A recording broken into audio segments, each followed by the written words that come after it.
సౌందర్య లహరి రచన ఆది శంకరాచార్యులు చదువుతుంది శృతి. ముందుగా శృతిలేలు ఛానల్లోకి అందరికీ స్వాగతం. ఈరోజు వీడియోలో మనం సౌందర్య లహరి తదుపరి భాగం గురించి తెలుసుకుందాం. అమ్మా, నువ్వు రోజు నీ కబరీ బంధాన్ని అంత గొప్పగా వేసుకుంటున్నావంటే అది నీ పాతివ్రత్యాన్ని సూచిస్తుంది. అందుకని నీ జుట్టుకి ఆ బలం వచ్చింది. ఏమిటి ఇప్పుడు శంకర్లు చెప్పేది? స్థానబలం. అమ్మవారి జుట్టు రోజు అలా సంస్కరించబడుతుంది కాబట్టి ఆ బలం వచ్చిందట. అమ్మా, ఈవేళ ఏమి జరిగిందో తెలుసా? ప్రపంచంలో ఎన్నడూ జరగని వింత ఒకటి జరిగింది. అది నీవు ఇచ్చిన లోకువ. ఇక్కడ నీవు సూర్యుడిని సింధూరపు బొట్టును పెట్టుకున్నావు. అది ఎర్రగా బాలసూర్యుడిలా ఉంది. కిరణాలన్నీ పక్కలకు వచ్చాయి. అవి ఎర్రటి కాంతితో జుట్టుని కప్పేయాలి.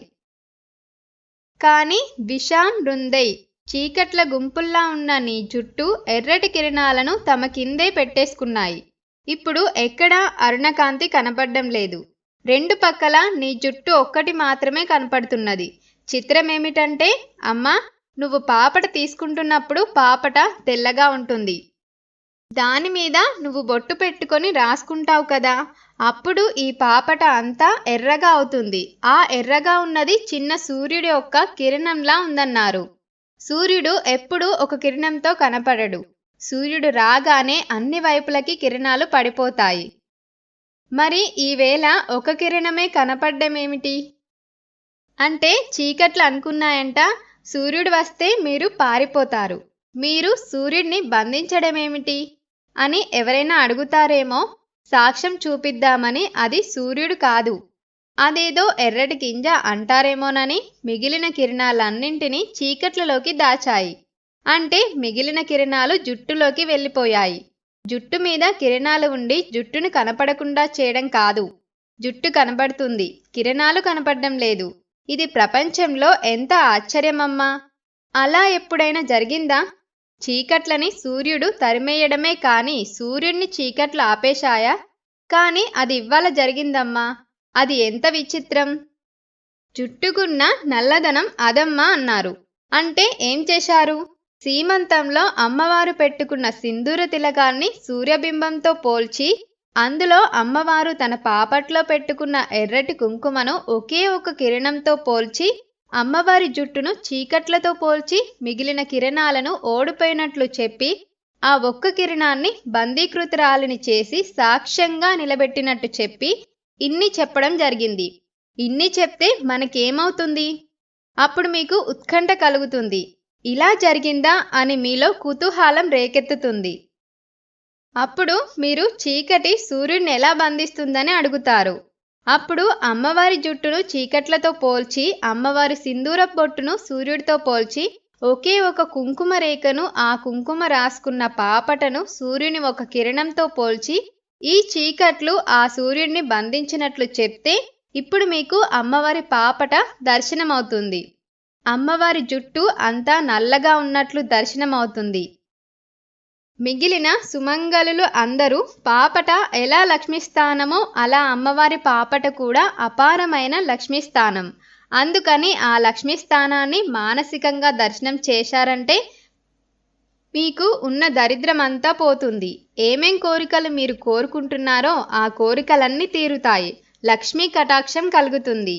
ఇలా కలుగుతుందనే ఫలాన్ని కల్పించడం కోసం, మనకి సిద్ధింప చేయడం కోసం శంకరాచార్యుల వారు ఈ శ్లోకాన్ని ఇవ్వడం జరిగింది. చీకట్లు సూర్యబింబం చేత పోయినట్టు ఎక్కడైనా లేశమాత్రం అజ్ఞానం ఉంటే అమ్మవారి కృప చేత ఆ అజ్ఞాన తిమిరాలు చెదరగొట్టబడి జ్ఞానం కటాక్షించబడుతుంది. మీరు జ్ఞానైశ్వర్యాల రెండింటిలో ఏది కోరుకుంటే దాన్ని మీ స్థాయిని బట్టి అమ్మ కటాక్షిస్తుంది. తనోతు క్షేమం నస్తవ వదన సౌందర్య లహరిం.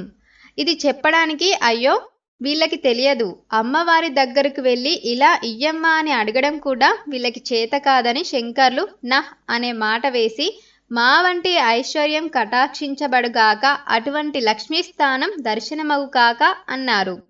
ఆ దర్శనం ఎలా అవుతుంది? మీరు కూర్చొని ఆ శ్లోకం మీద ధ్యానం చేయాలి. అందుకని ఆ శ్లోకాన్ని 1కి 10 మార్లు ఉచ్చారణ దోషం లేకుండా ముందు చదివితే అప్పుడు మీకు మొదట దర్శనమేదవ్వాలి? 4 మాటలు వేసేశారు శంకరాచార్యుల వారు. ఏమిటవి? ఒకటి సౌందర్యలహరి. మీరు ముందుగా ముఖం చూస్తారు. మీరు తిన్నగా పాపట చూడరు కదా. ముఖం చూడగానే పెద్ద కాంతి లహరిగా రావాలి. అబ్బా అనిపించాలి. ఆ తర్వాత ఏమవ్వాలి? పరివాహ. ఆ నీరు భూమి మీదకి వచ్చినట్లయితే పెద్ద నది ప్రవహించినట్టు ప్రవహిస్తుంది. ఆమె సౌందర్య దీప్తి కనపడాలి. సరనిహ. ఆ దీప్తి మీ మనస్సులో పెద్ద చెరువు నిలబడినట్టు నిలబడాలి. ఆ తర్వాత ఏమవ్వాలి? సీమంత సింధూర. అమ్మవారి తిన్ననైనా పాపట అప్పుడు కనబడాలి. అందుకని దర్శనంలో పాపట ఒక్కటే చూస్తానంటే కుదరదు. ముందు ధ్యానంలో దర్శనాన్ని ఎలా చేయాలో కాంతితో మొదలుపెట్టి, సౌందర్యలహరితో మొదలుపెట్టి, ఎలా పాపట దగ్గరకు వెళ్ళి సింధూర దర్శనం చెయ్యాలో శంకర భగవత్పాదులు మనకి నేర్పారు. అందుకని సౌందర్యలహరిలో ఉన్న అమృత గుళికలలో ఈ శ్లోకం ఒకటి. ఇది ఇవాల్టి సౌందర్యలహరి.